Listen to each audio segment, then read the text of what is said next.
What's up, guys? Got another special video for you today. I wanted to update you on the performance and longevity of the Harbor Freight needle scaler I've been using. Early in this project I pointed out that it may be a good tool if you're taking on a project like I am and you've got to remove a lot of thick paint on a military vehicle. And I've done a pretty good job with it. I'll show you where I've gotten so far. I've got literally everything on the front frame rails clean, inside and out with it. The whole outside of the cab, the whole floor inside of the cab. The toolbox is on this side, the step, the battery box and step on the other side, and the front axle, and pretty much the entire rear frame. I got about a foot left on the other side. I did a bunch of the fuel tank with it.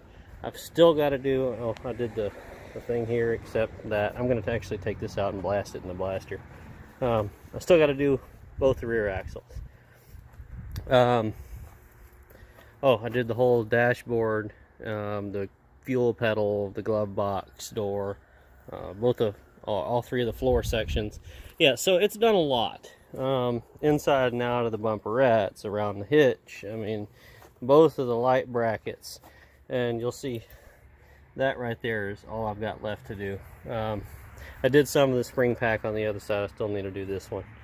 And I got a little section right there. It's kind of hard to get in there because the tire's so close. So here's where we're at with the tool. It's still working. It's still chooching, as the Canuck buddies I like would say. You guys watch Ave. He's funny as hell.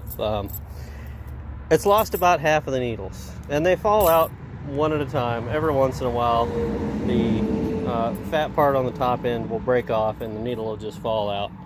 And I've tried taking them inside and heating up the end of it with a torch and peening it with a hammer and fattening it back up again, but it doesn't last long. In fact, this one just, if it'll focus, this one just straight up sheared off.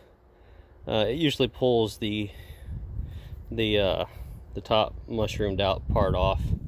I mean, these are hammering back and forth thousands of times a minute, and I've been going for hours and hours and hours with this thing. So I've lost about half of them. It's still working. I don't oil it much because I don't want to be pissing oil out the exhaust onto the substrate that I'm cleaning. I had to replace the roll pin in the handle with a longer one and a larger one, a little bit larger, because it kept rattling out, and then the handle would pop off while you're going, and no action. So that got old pretty quick. And the last thing I want to say about it, not the last, next to last, I took it apart. When I was taking it apart to put needles back in, I noticed that the spring, one of the coils had broken off, so it's a little weaker than it was to begin with. The ends here, I used to take them in and dress them on the grinder every day. It does make it a little cleaner, like to get around rivets and stuff. If you keep them dressed, it does a lot better job. But when you're doing large, long, flat sections, they deform pretty quick. They're not super hard. So you'll want to keep them dressed if you're doing detail work. And the last thing I can say is, if you're going to use one of these a lot, make sure that you have a steel coupler on it. This is aluminum. I buy these in like a 20-pack at Tractor Supply. And it comes with like 10 of these and 10 of these or something like that. And they're color coded. You can get them, I think, red, green, or blue. Different types of ends. Anyway, if you look real careful, you can see the vibration is actually eating into the coupler from the balls in the detent on the other end. And what it's doing now is it's starting to leak air really bad because it's not staying fully seated. So, yeah. Just some observations I pointed out. I never thought I would use this tool as much as I did. I bought it to do, cleaning small parts, like maybe doing rims and stuff, and the hubs, because they're Obviously they're really awkward to try and sand those.